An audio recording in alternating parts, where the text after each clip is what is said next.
Hi guys, मैं Dharmendra sir आपके अपने YouTube channel DK career classes में आप लोग का स्वागत करता हूं। अगर यह वीडियो आप लोग को अच्छा लगेगा तो कृपया करके लाइक, सब्सक्राइब और शेयर ज़रूर करिएगा। प्यारे बच्चों, हम लोग जो है साइंस का काफ़ी इंपॉर्टेंट चैप्टर लाइट के बारे में डिस्कशन कर रहे थे। आज का जो हमारा चैप्टर है वो आज का जो हमारा टॉपिक है प्रकाश का अपवर्तन, रिफ्रैक्शन ऑफ लाइट। तो प्यारे बच्चों, प्रकाश का अपवर्तन किसे कहते हैं तो उसको हम ध्यानपूर्वक सुनेंगे। जब प्रकाश एक पारदर्शी माध्यम से दूसरे पारदर्शी माध्यम में जाती है तो वह अपने मार्ग से विचलित हो जाती है। प्रकाश की इस प्रक्रिया को प्रकाश का अपवर्तन कहते हैं। ठीक, माने जब प्रकाश एक माध्यम से दूसरे माध्यम में जाती है तो वो अपने मार्ग से विचलित हो जाती है, डिस्टर्बेंस हो जाती है, डिस्टर्ब हो जाती है। उसी प्रक्रिया को हम प्रकाश का अपवर्तन कहते हैं। ठीक, और जो होता है, जैसे क्या होता है, हमने मान लिया ये जो है इसके ऊपर एक दूसरा माध्यम है, इसके नीचे एक दूसरा माध्यम है। मान लिया इधर जो है, इधर हमने मान लिया कोई दूसरा माध्यम, इधर दूसरा माध्यम।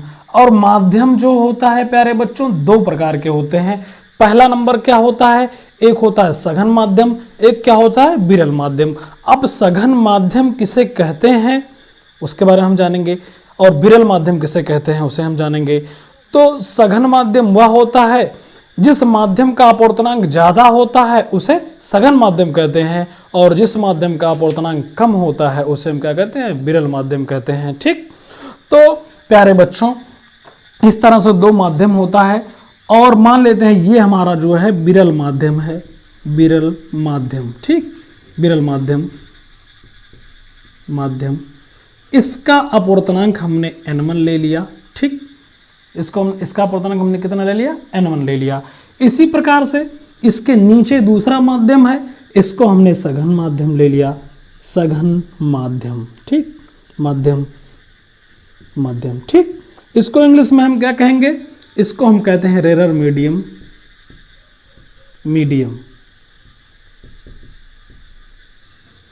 ठीक, इसको सघन माध्यम को हम क्या कहते हैं, डेंसर मीडियम।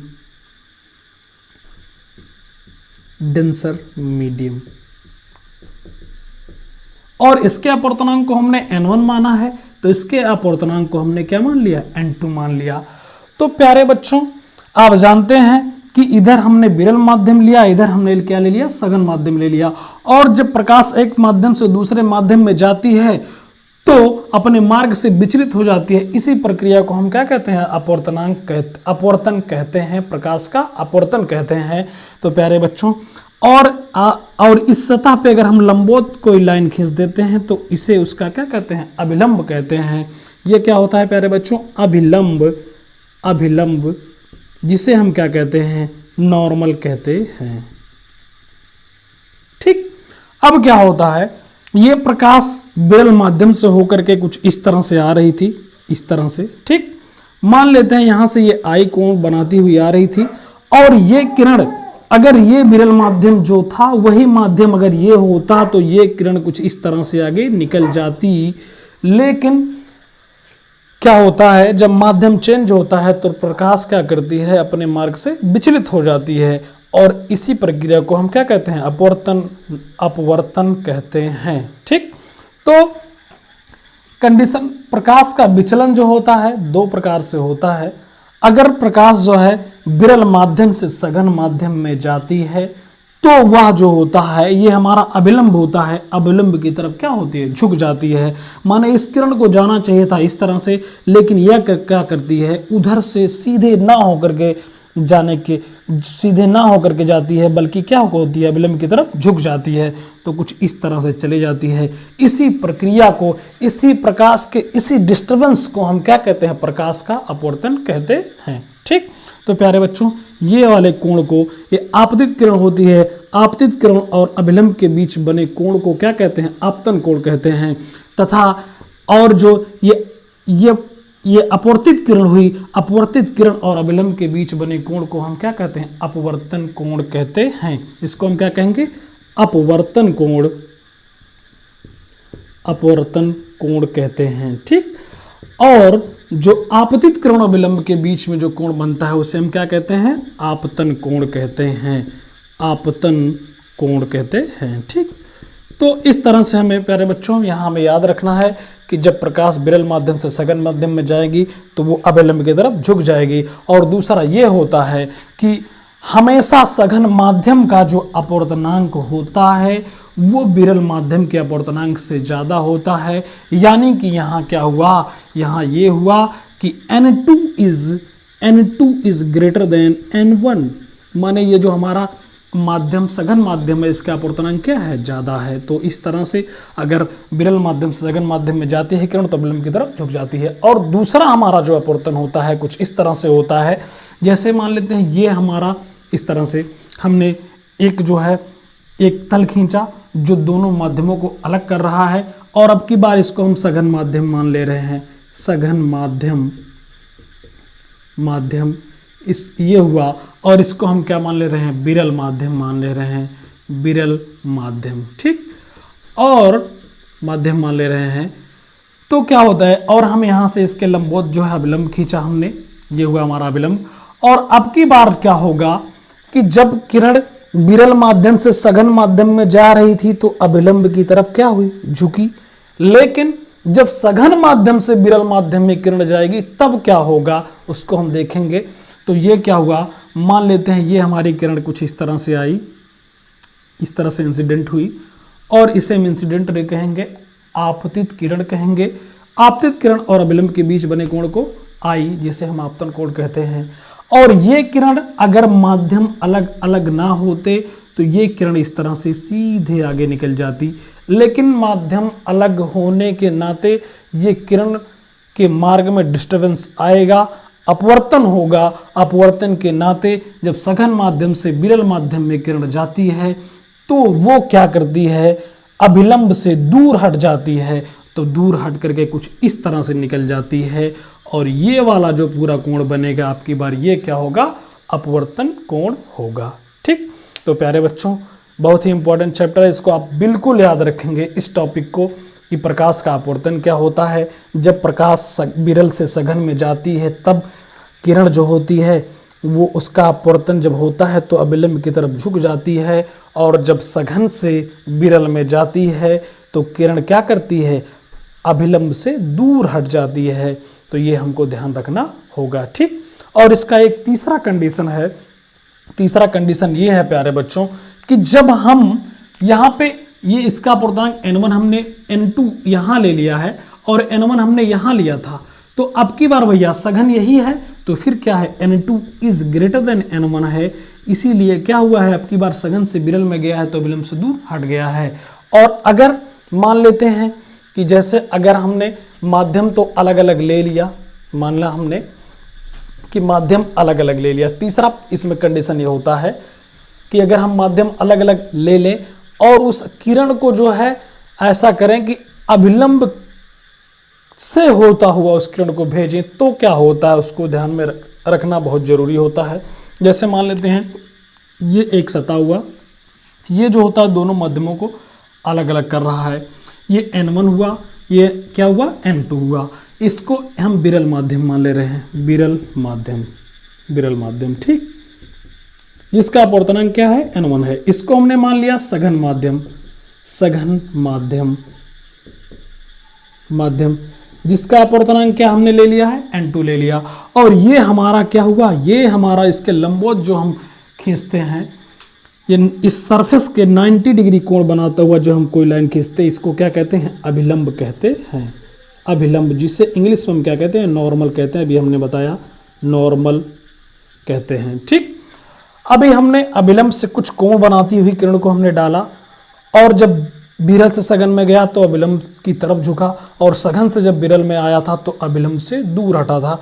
लेकिन अगर हम इस किरण को किसी कोण पे ना भेज करके सीधे ही हम क्या करें? अभिलंब से होते हुए उस किरण को भेजते हैं, जो अभिलंब से होती हुई उस किरण को भेजेंगे तो कोण हमेशा अभिलंब से ही मापा जाता है। तो यहाँ अभिलंब और किरण एक ही पर है, इसका मतलब यहाँ जो I का मान, I का वैल्यू है वो क्या है? 0 डिग्री है, 0 डिग्री है। तो ये किरण जब इस तरह से 90 का कोण बनाती हुई आएगी, इस सरफेस पर टकराएगी और अभिलंब से जीरो का कोण बनाती हुई आएगी, तो ये अपवर्तन के पश्चात ये इसमें कोई डिस्टरबेंस नहीं होगा, भले ही माध्यम अलग अलग हो या एक ही माध्यम हो, वो किरण सीधे ही निकल जाती है, तो अभिलंब से होकर के ही जाती है। तो यहाँ आपतन कोण का मान 0 होता है, तो यहाँ जो है अपवर्तन कोण का भी मान यहाँ क्या है 0 है, क्योंकि इसके मार्ग में कोई डिस्टरबेंस नहीं हुआ है। यहाँ ये जैसे ही अभिलंब है उसी से होकर के जा रही है, अभिलंब से 0 का कोण बना रही है, इसका मतलब आपतन कोण। अगर हम किसी किरण को अपवर्तन कोण का मान 0 रखते हुए, या हम ये कहें कि अभिलंब से होती हुई कोई किरण भेजते हैं, तो वो जो होती है सीधे निकल जाती है, माने I बराबर 0 तो R बराबर 0 होता है। ठीक, तो प्यारे बच्चों, अब जो हमारा अगला टॉपिक है, अभी हमने प्रकाश के अपवर्तन के बारे में पढ़ा, अब जो है हम लोग पढ़ने जा रहे हैं अपवर्तन के नियम के बारे में। अपवर्तन के नियम कितने होते हैं, अपवर्तन का नियम क्या होता है। ठीक, तो प्यारे बच्चों, अपवर्तन का नियम, लॉ ऑफ रिफ्रैक्शन। ठीक, तो अपवर्तन के 2 नियम होते हैं। पहला नियम जो होता है आपतित किरण, अपवर्तित किरण, आपतन बिंदु पर खींचा गया अभिलंब तीनों एक ही तल में होते हैं। तो प्यारे बच्चों, पहले इसको हम समझेंगे। जैसे मान लेते हैं ये हमारा एक तल हुआ जो दोनों माध्यमों को अलग अलग करने वाला है। ठीक, ये हमारा पहला माध्यम हुआ जिसका अपवर्तनांक हमने n1 ले लिया, और ये हमारा दूसरा मीडियम हुआ जिसका अपवर्तनांक हमने n2 लिया। ठीक, और इसके लंबवत हमने एक रेखा खींचा कुछ इस तरह से डॉटेड लाइन से, जिसे हम क्या कहते हैं, अभिलंब कहते हैं। इसे इंग्लिश में हम नॉर्मल कहते हैं। ठीक, तो ये अभिलंब हुआ। तो प्यारे बच्चों, हम क्या करते हैं, तो हम इस पर एक किरण आपतित करवाते हैं।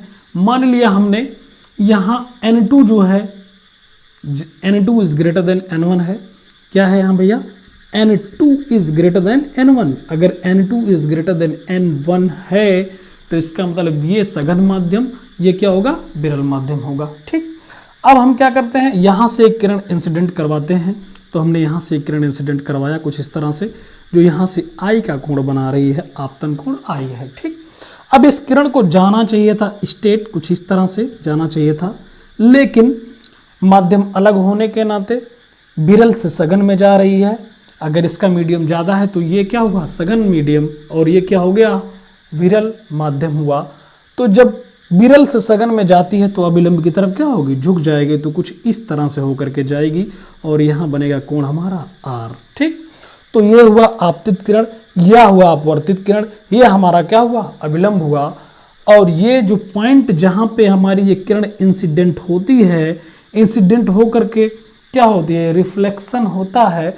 तो इस तरह से जो है ये पॉइंट हमको मिलता है, इसको हम क्या कहते हैं, आपतन बिंदु कहते हैं। क्या कहते हैं भैया, आपतन बिंदु, पॉइंट ऑफ इंसिडेंट, आपतन बिंदु, इसे हम कहते हैं। ठीक, तो हमारा पहला नियम ये कहता है कि जो ये हमारी आपतित किरण होती है ये, और हमारी अपवर्तित किरण ये, और आपतन बिंदु पर जो खींचा गया ये अभिलंब हमारा होता है, ये तीनों एक ही तल में होते हैं।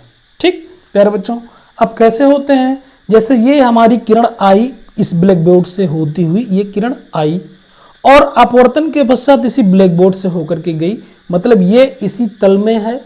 और इसके बाद में ये अभिलंब खींचा गया है, ये भी इसी ब्लैक बोर्ड के तल में खींचा गया है, और ये आपतन बिंदु है। ये तीनों आपस में एक ही तल में होते हैं।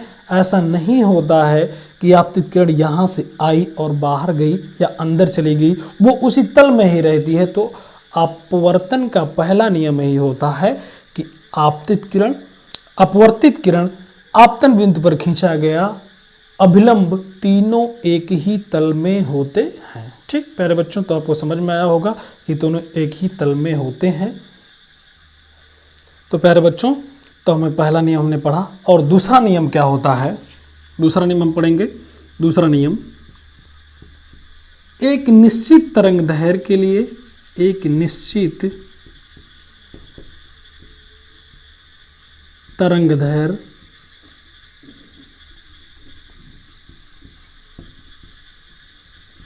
तरंगदैर्घ्य के प्रकाश के लिए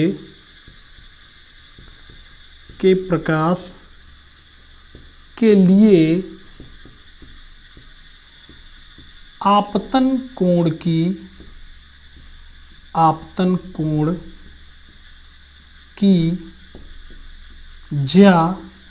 ज्या मीन्स क्या होता है भैया इंग्लिश में, जिसे हम साइन कहते हैं। आपतन कोण की ज्या तथा अपवर्तन कोण की ज्या का अनुपात अपवर्तन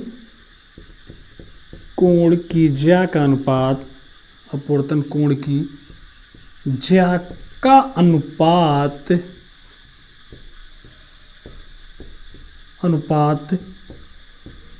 नियत होता है। तो प्यारे बच्चों, आप ध्यान से सुनेंगे कि दूसरा नियम जो होता है अपवर्तन का, ये होता है कि एक निश्चित तरंगदैर्घ्य की अगर प्रकाश रहे तो उसके लिए जो अपवर्तन कोण की ज्या यानी साइन तथा आपतन कोण की ज्या तथा अपवर्तन कोण की ज्या का अनुपात नियत रहता है। तो देखिए प्यारे बच्चों, अभी हमने बताया था, जैसे मान लेते ये तल है कोई, ये n1 हमने ले लिया, ठीक, अपवर्तनांक एक माध्यम लिया जिसका अपवर्तनांक n1 है, ये दूसरा माध्यम जिसका अपवर्तनांक क्या है, n2 है, और ये हमारा अभिलंब है, और हमने एक किरण यहाँ से इंसिडेंट करवाया, ठीक, इंसिडेंट करवाया, और मान लिया n2 is greater than n1 है, माने ये सघन माध्यम, ये क्या है, विरल माध्यम है, तो इसको जाना चाहिए था सीधे, लेकिन ये थोड़ा सा विलंब की तरफ क्या होगी, झुक जाएगी, और ये हो गया हमारा अपवर्तन कोण r। तो यहाँ हमारा दूसरा नियम यह कह रहा है कि एक निश्चित तरंगदैर्घ्य के प्रकाश के लिए, माने ये जो प्रकाश है वही प्रकाश ये भी होना चाहिए, और उनका तरंगदैर्घ्य निश्चित होना चाहिए। इसके लिए जो आपतन कोण हमारा ये है, इसका साइन हम ले लें, ज्या ले लें, और ये जो अपवर्तन कोण हमारा है उसका साइन, उसका ज्या ले लें, तो दोनों का अनुपात नियत होता है, ठीक। तो इस तरह से आपतन कोण हमारा आई है, इसका ज्या माने साइन, तो साइन आई जो होगा, और साइन अपवर्तन कोण का ज्या साइन आर का जो अनुपात होगा वो नियत होगा, ठीक, या नियतांक होगा, ठीक। तो और ये जो नियतांक हमारा होता है वो इन दोनों माध्यमों का, अगर वो किरण पहले माध्यम से दूसरे माध्यम में जा रही है तो पहले माध्यम के सापेक्ष दूसरे माध्यम का अपवर्तनांक होता है, ठीक। तो ये जो होता है साइन आई और बाई साइन आर जो होता है, ये पहले माध्यम के सापेक्ष, जिस माध्यम से पहले माध्यम से दूसरे माध्यम में किरण जा रही है उसके सापेक्ष इसका अपवर्तनांक, तो n1 n2, ठीक, पहले माध्यम के साथ सापेक्ष दूसरे माध्यम का ये क्या होता है, अपवर्तनांक होता है। और इसी को हम क्या कहते हैं, स्नेल का नियम कहते हैं। इसे ही हम क्या कहते हैं, स्नेल्स लॉ। इसे हम क्या कहते हैं, स्नेल का नियम, ठीक, स्नेल का नियम, ठीक। तो प्यारे बच्चों, उसको ध्यान में रखना, ये बहुत ही इंपॉर्टेंट है। कभी कभी पूछा है कि स्नेल्स का नियम किसे कहते हैं, स्नेल का नियम क्या होता है, स्नेल्स लॉ क्या होता है, तो हम कहेंगे कि आपतन कोण की ज्या तथा अपवर्तन कोण की ज्या का अनुपात जो होता है वो नियत होता है, या पहले माध्यम के सापेक्ष दूसरे माध्यम का अपवर्तनांक के बराबर होता है। इसी को हम क्या कहते हैं, स्नेल का नियम कहते हैं। इसी को हम क्या कहते हैं भैया, स्नेल का नियम कहते हैं। इसको प्यारे बच्चे हम लोग क्या करेंगे, याद रखेंगे, ठीक। तो इस तरह से हमने अपवर्तन के बारे में डिस्कशन किया, अपवर्तन के बारे में पढ़ा, और अपवर्तन का नियम इस तरह से यहाँ से क्या होता है, खत्म होता है। अब एक विशेष नोट्स हम आपको बताने जा रहे हैं जो आपको ध्यान में रखना जरूरी है, बहुत ही इंपॉर्टेंट है, बहुत सारे कंपटीशन में इसको पूछता है। तो प्यारे बच्चों, आप इसको याद रखेंगे, नोट करके आप इसको लिख लेंगे अपने नोट्स में। तो नोट्स हम क्या करेंगे, माने नोट करके लिखेंगे कि जब जो होता है हमारा प्रकाश एक माध्यम से दूसरे माध्यम में जाता है, जब हमारा प्रकाश क्या करता है, मान लेते हैं ये एक तल हुआ, ठीक, ये हमारा क्या हुआ, अभिलंब हुआ। ठीक, ये हमारा क्या हुआ भैया, अभिलंब हुआ। ठीक, और हमारा प्रकाश जो होता है एक माध्यम से, माने इसका अपूर्तनांक हमने ले लिया n1, इसका अपूर्तनांक ले लिया हमने क्या कर दिया n2। ठीक, अब जो होता है यहाँ से ये किरण कुछ इस तरह से जा रही थी, इस तरह से जा रही थी। ठीक, और हमने यहाँ भी ले लिया n2 is greater than n1, माने n2 की वैल्यू n1 से ज़्यादा है। इसका मतलब इसके सापेक्ष जो ये हुआ सघन माध्यम हुआ, ये कौन सा माध्यम हुआ भैया, सघन माध्यम हुआ।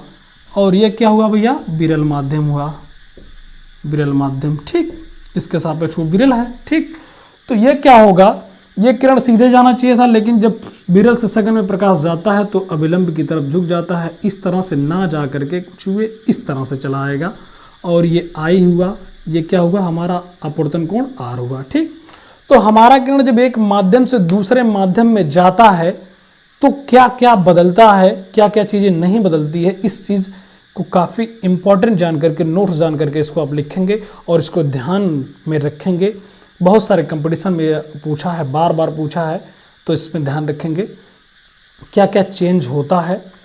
तो पहला नंबर ये होता है कि इसका जो है ये जा रहा था कुछ इस तरह से, लेकिन इसकी डायरेक्शन क्या हुई, बदल गई। माने पहला पॉइंट यहाँ क्या बदलता है, हमारा बदलता है दिशा।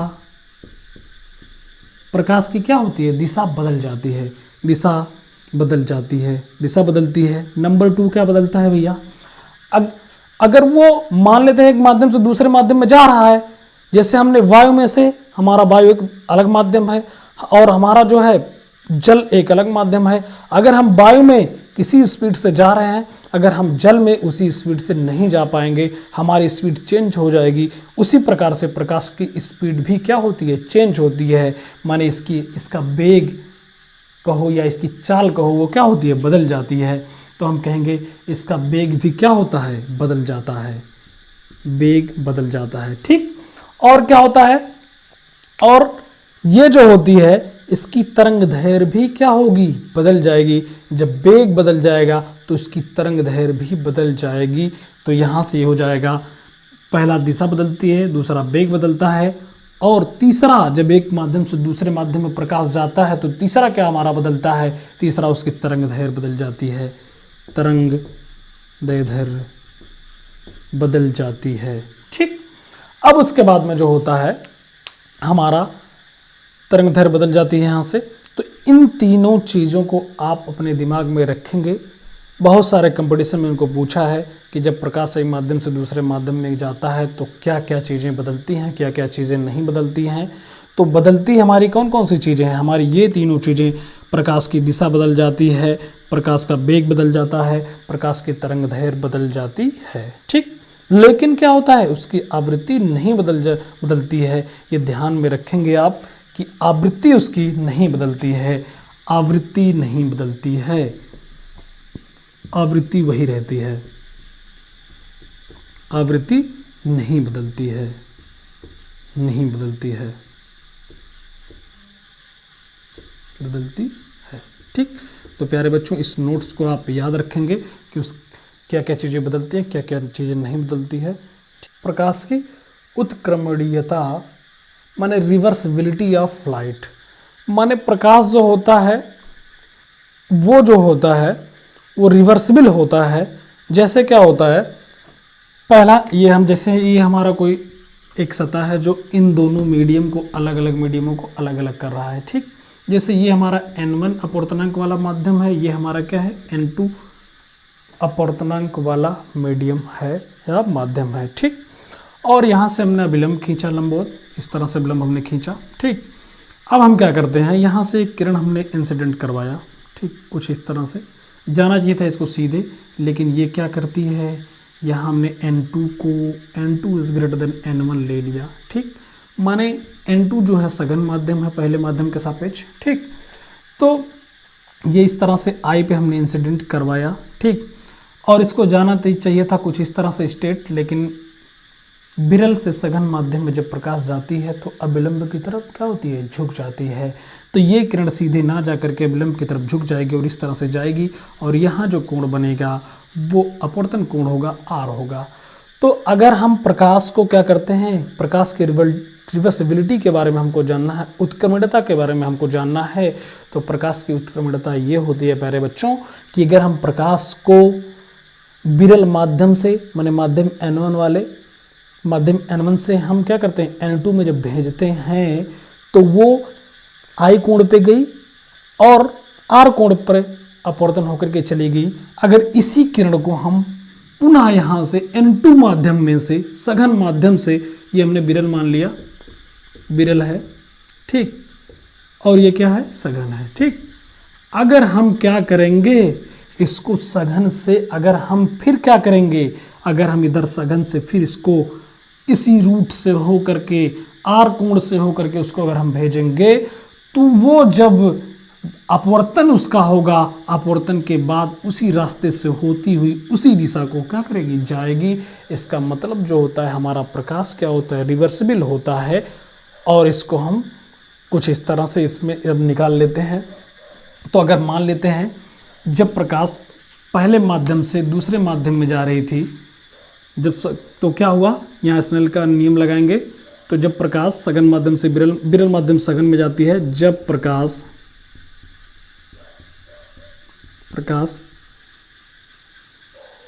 N1 मीडियम से कहाँ जा रही है, N2 मीडियम में जाती है, तो स्नेल के नियम से क्या होगा, स्नेल का नियम जब यहाँ हम लगाएंगे तो क्या होगा, इधर से किरण यहाँ जा रही है तो यहाँ स्नेल का नियम आपतन कोण की ज्या, तो ज्या लिया हमने साइन आई बाई अपवर्तन कोण की ज्या साइन आर जो होगा, इसका अनुपात नियत होता है और वो उसके अपवर्तनांक के बराबर होता है। माने पहले से दूसरे में दरी, पहले के सापेक्ष दूसरे का अपवर्तनांक, तो पहले माध्यम के सापेक्ष दूसरे माध्यम का अपवर्तनांक हम लिखेंगे, इसको समीकरण 1 बनाएंगे ठीक। और जब प्रकाश कहाँ जा रही होगी, जब प्रकाश N2 मीडियम से, माने N2 माध्यम से अब की बार N1 माध्यम में जा रही है, N2 मीडियम से N1 मीडियम में जा रही है, तो क्या होता है प्यारे बच्चों, फिर हम स्नेल का नियम यहाँ लगाएंगे। तो जब स्नेल का नियम लगाएंगे, अब की बार किरण यहाँ से इधर जा रही है, तो इधर से जब जाएगा तो आपतित किरण ये होगी और इसके लिए आपतन कोण ये होगा। तो यहाँ से हम यहाँ इसकी ज्या, तो साइन आर बाई, और इस इधर गई तो अपवर्तन कोण ये कहलाएगा, तो साइन आई इक्वल टू, अब की बार ये दूसरे माध्यम से पहले में गई है तो दूसरे माध्यम के सापेक्ष पहले माध्यम का अपवर्तनांक लिया जाएगा, तो 2n1 लिया जाएगा। ये हो जाएगा हमारा समीकरण 2 ठीक। अब समीकरण 1 तथा समीकरण 2 का हम क्या करेंगे, गुणनफल करेंगे, गुणा करेंगे। तो हम कहेंगे समीकरण 1 तथा समीकरण 2 से, समीकरण 1 तथा समीकरण 2 से, समीकरण 2 से। तो देखो प्यारे बच्चों आप, तो पहला समीकरण ये है। तो दो समीकरणों का अगर हम गुणा करवाते हैं तो लेफ्ट हैंड साइड का लेफ्ट हैंड साइड से होता है गुणा, राइट हैंड साइड का राइट हैंड साइड से गुणा होता है। तो इन दोनों का हम गुणा करवाएंगे तो हो जाएगा sine I by sine R, ये हमने लिया, इसका गुणा इसमें करवा रहे हैं, into sine R by sine क्या हो जाएगा, आई हो जाएगा। फिर इक्वल टू का चिन्ह लगाएंगे, राइट हैंड साइड में राइट हैंड साइड का गुणा होगा तो 1n2 इंटू 2n1 हो जाएगा। अब देखेंगे ध्यान से क्या क्या कटेगा, यहाँ साइन आई ऊपर है, साइन आई नीचे है, ये कैंसिल हो जाएगा, एस साइन आर से साइन आर कैंसिल हो जाएगा, तो इधर बचेगा प्यारे बच्चों कितना 1, तो यहाँ से निकल के आ रहा है 1n2 into 2n1 equal to कितना आ रहा है n। अगर इसको हम सही से लिखेंगे, इसको इधर हम कर ले रहे हैं, तो पहले माध्यम के सापेक्ष दूसरे माध्यम का अपवर्तनांक गुणे दूसरे माध्यम के सापेक्ष पहले माध्यम का अपवर्तनांक बराबर कितना निकल के आ रहा है, 1 निकल के आ रहा है। तो इस तरह से अगर हम क्या करें, हम करें ये कि अगर किसी माध्यम के अपवर्तनांक हमको पहले माध्यम के सापेक्ष दूसरे माध्यम का अपवर्तनांक दिया है और दूसरे माध्यम के सापेक्ष पहले माध्यम का अपवर्तनांक अगर हम उसमें मल्टीप्लाई कराएंगे तो 1 आएगा। इसका मतलब जो होता है हमारा प्रकाश क्या होता है, रिवर्सिबल होता है, उत्क्रमणीय होता है। ठीक, अब ये हमें ये फार्मूला याद रखना है कि पहले माध्यम के सापेक्ष दूसरे माध्यम का अपवर्तनांक दिया है, तो दूसरे माध्यम के सापेक्ष पहले माध्यम का अपवर्तनांक अगर हमको निकालना है तो हम क्या कर सकते हैं, निकाल सकते हैं।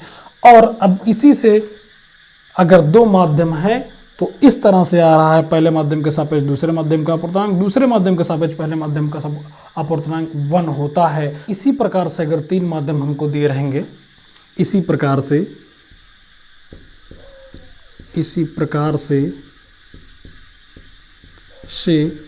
3 माध्यमों के लिए, 3 माध्यमों के लिए, 3 माध्यमों के लिए क्या हो जाएगा भैया, अगर हमें 2 माध्यम दिया हुआ था तो उसके लिए पहले माध्यम के सापेक्ष दूसरे माध्यम का अपवर्तनांक इनटू दूसरे माध्यम के सापेक्ष पहले माध्यम का अपवर्तनांक इक्वल टू कितना आया, 1। अभी हमने ये फार्मूला पढ़ा, ठीक, प्रूफ निकल करके आया।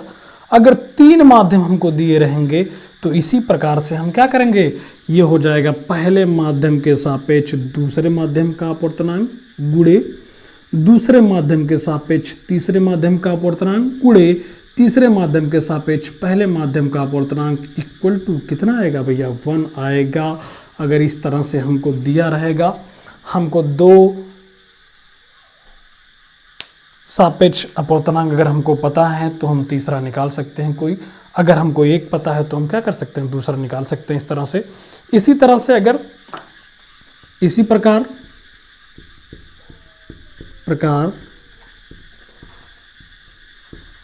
इसी प्रकार वायु, इसी प्रकार से क्या करेंगे, वायु, जल तथा कांच के लिए,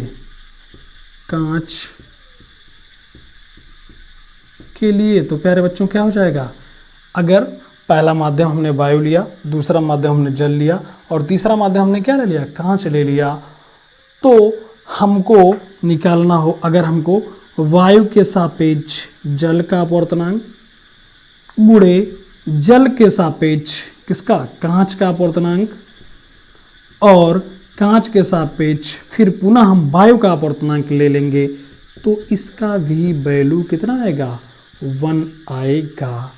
तो प्यारे बच्चों, इन तीनों फार्मूलों को हमको याद रखना बहुत ही ज़रूरी है, बहुत ही इंपॉर्टेंट फार्मूला है। कई बार इससे क्वेश्चंस पूछे गए हैं। वायु के सापेक्ष कांच का अपवर्तनांक दिया रहेगा, वायु के सापेक्ष जल का अपवर्तनांक, जल के सापेक्ष कांच का अपवर्तनांक, तो हमसे पूछ लेता है भैया, हमसे पूछ ये लेता है कि बताइए कांच के सापेक्ष वायु का अपवर्तनांक कितना होगा। तो प्यारे बच्चों, इस तरह से हम जो है यहाँ से हम इस फार्मूले में रख करके हम जो है वैल्यूज़ को उनको निकाल लेते हैं। ठीक, ऐसे ही यहाँ से इस फार्मूले से हमको यहाँ ये भी ध्यान में रखना ज़रूरी है कि पहले माध्यम के सापेक्ष दूसरे माध्यम का अपवर्तनांक हमको दिया रहे, दूसरे माध्यम के सापेक्ष हमको पहले माध्यम का अपवर्तनांक पूछे, तो हम क्या करेंगे, हम करेंगे ये कि अगर हमको दूसरे माध्यम के सापेक्ष पहले माध्यम का अपवर्तनांक करना, इधर गुणा उधर जाएगा, भाग में हो जाएगा, तो 1 and 2 हो जाएगा। तो अगर हमें पहले माध्यम के सापेक्ष दूसरे माध्यम का अपवर्तनांक दिया हुआ है और पूछ रहा है दूसरे माध्यम के सापेक्ष पहले माध्यम का अपवर्तनांक क्या होगा, तो हम उसको रिवर्स कर देते हैं, तो हमको अपवर्तनांक के बारे में पता चल जाता है।